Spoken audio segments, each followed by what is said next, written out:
Hello students, today we are going to read the second part of the lesson bringing up curry.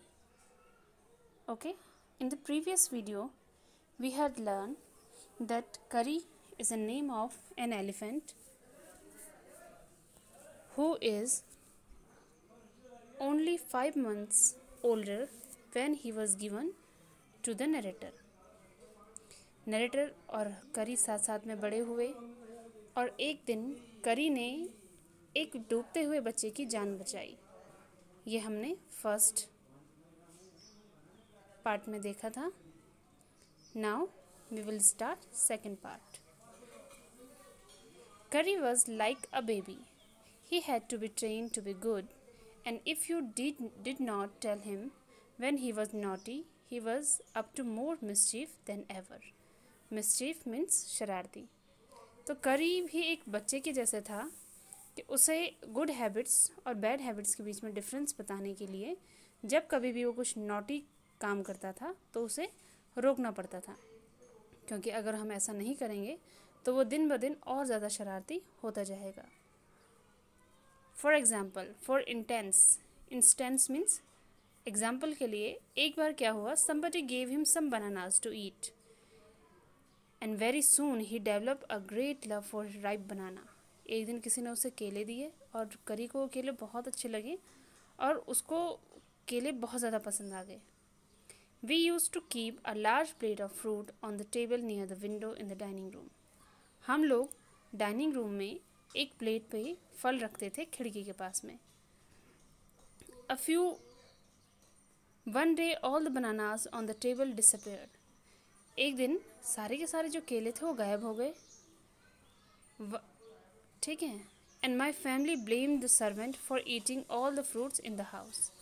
और उन लोगों ने ये शक किया कि जितने भी जो फ्रूट्स थे वो सर्वेंट्स ने खुद खा लिए हैं। Okay, a few days later, कुछ दिनों के बाद क्या होता है, दोबारा से फ्रूट गायब हो जाते हैं।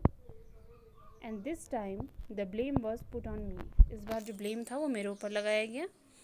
And I knew I had not done. लेकिन मुझे पता था कि मैंने तो ऐसा किया नहीं, और इस चीज़ ने मुझे बहुत ज़्यादा गुस्सा दिलाया कि मैंने जो काम किया नहीं उसका जो पूरा का पूरा ब्लेम है वो मुझे दिया जा रहा है। और तो मैं अपने माँ बाप से और सर्वेंट से बहुत ज़्यादा नाराज़ था, क्योंकि मुझे पता था कि ये जो फ्रूट हैं वो सर्वेंट ने ही खाए हैं। The next time the fruit disappeared. फिर से जो है फ्रूट्स गायब हुए। I found a banana all smashed up in curries pavilion.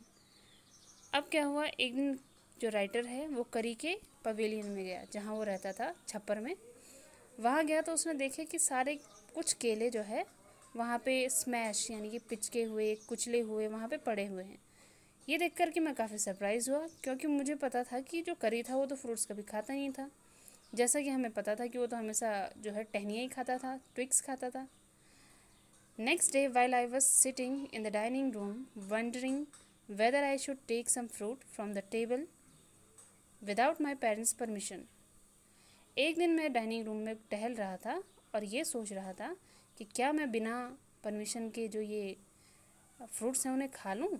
ये सोच ही रहा था, तभी मैंने देखा कि एक ब्लैक काले कलर की जो चीज़ थी, काफ़ी लंबी सी, काफ़ी हद तक एक सांप की जैसी, अचानक से विंडो से आई और केले लेकर के गायब हो गई। I was very much frightened because I had never seen snake eat bananas. मैं बहुत डर गया था क्योंकि मैंने कभी नहीं देखा था कि कोई सांप केले खाता है। I thought it must be a terrible snake. मैंने सोचा ये ज़रूर ही कोई ख़तरनाक किस्म का सांप होगा जो कि फ्रूट्स भी खाता है। ये सोच कर के ही मैं बहुत ज़्यादा डर गया और मैं डर के मारे फटाफट से रूम के बाहर निकल गया। घर से बाहर जाने के बाद मैंने सोचा कि ज़रूर जो ये स्नेक है ये दोबारा घर में आएगा फ्रूट्स के लिए, और सारे के सारे फल भी खा जाएगा और जितने भी घर के अंदर लोग हैं, फैमिली मेम्बर्स हैं, उनको भी खा जाएगा। जैसे ही मैं बाहर निकला तो मैंने करी को देखा पीछे से, जो कि अपने घर की तरफ जा रहा था। I was so frightened that I wanted his company to cheer me up. मैं इतना ज़्यादा डर गया था कि मैं अकेले नहीं रहना चाहता था, तो मैं करी के साथ चला गया ताकि मुझे खुशी मिले। I ran after him into the pavilion and I found him there eating bananas. मैं भाग करके उसके पवेलियन में गया और मैंने वहाँ उसे केले खाते हुए पाया. I stood still in astonishment. मैं सन्न खड़ा रह गया. मुझे इतना ज़्यादा आश्चर्य हुआ. The bananas were laying strewn all around him.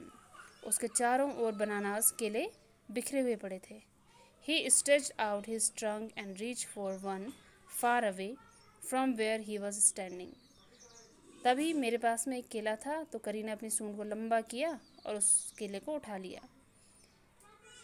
That stands the trunk looked like a black snake. और तभी राइटर को याद आया कि अरे यही तो वो ब्लैक स्नेक था जो उसने खिड़की से आते हुए देखा था.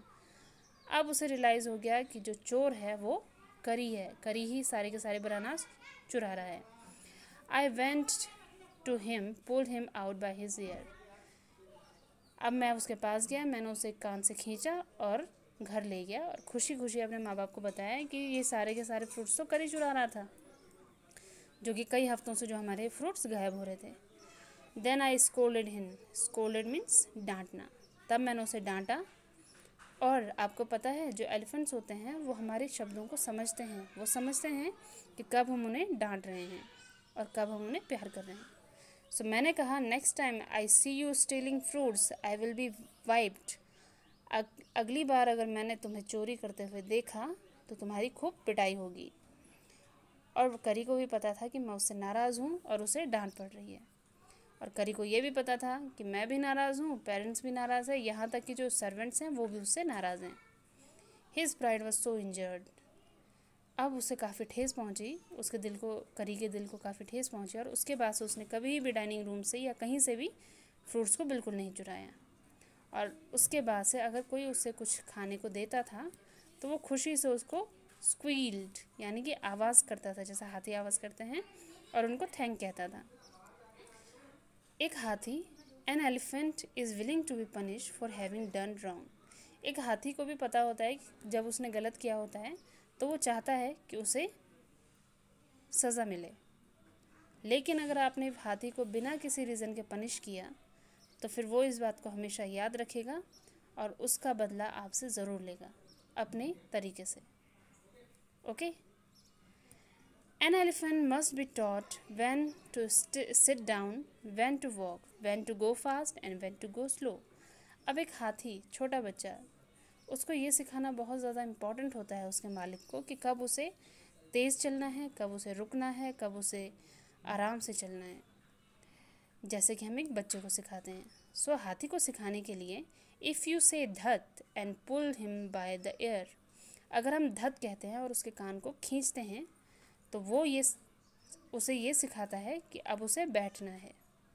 इसी तरह से इफ़ यू से माली and pull his trunk forward, अगर हम माली कहते हैं और उसकी पूंछ को खींचते हैं, he will gradually learn that it is the signal to walk. Okay. धत मीन्स बैठो एंड माली मीन्स चलो. करी लर्न माली आफ्टर 3 लेसन्स. माली तो करी ने जल्दी सीख लिया था बट उसे धत सीखने के लिए यानी कि बैठना सीखने के लिए लगभग 3 वीक्स लग गए. He was not good at sitting down, और अभी भी उसे अच्छे से बैठना नहीं आता था. Do you know why an elephant should be taught to sit down? Because आपको पता है कि एक हाथी को बैठना क्यों सिखाना चाहिए? इसलिए सिखाना चाहिए क्योंकि हाथी धीरे धीरे 2 ईयर्स 3 ईयर्स में बहुत बड़ा हो जाता है और उसके मालिक के लिए ये पॉसिबल नहीं होता कि वो उस तक पहुँचे और उसकी पीठ पे चढ़ जाए. So we have to use ladder for this. So therefore it is better to teach him sit down by seeing धत because it is not possible to carry a ladder around all the time. Okay. हर समय हम सीढ़ी लेके तो नहीं घूम सकते, इसलिए हमें हाथी को बिठाना ज़रूरी है ताकि हम उस पर चढ़ सकें. The most difficult thing to teach an elephant is the master call. किसी भी एलिफेंट को सबसे ज़्यादा कठिन होता है सीखना मास्टर कॉल यानी कि अपने मालिक की आवाज़ को पहचानना, जिससे सीखने में लगभग 5 ईयर्स लग जाते हैं. Okay students. And the master call is a strange hissing हाउलिंग sound. और जो मास्टर कॉल होती है वो एक अजीब सी आवाज़ होती है, अजीब तरह की आवाज़, जिसमें कि हिसिंग यानी कि जैसे सांप करता है, एंड हाउलिंग साउंड, ऐसी ऐसी आवाज़ आती है जैसे कि कोई स्नेक लड़ते समय निकालता है या फिर कोई टाइगर लड़ते समय निकालता है। गुर्राने की आवाज़, हिस वाली आवाज़, इस टाइप की आवाज़ वो होती है। And you have to make that kind of noise in his ear. And do you know what you expect an elephant to do when you give him a master call.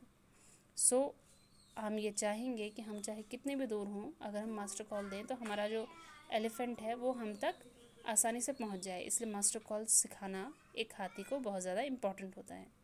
Okay, suppose imagine if you are lost in the jungle and there is no way out and evening and everything is black except the stars above.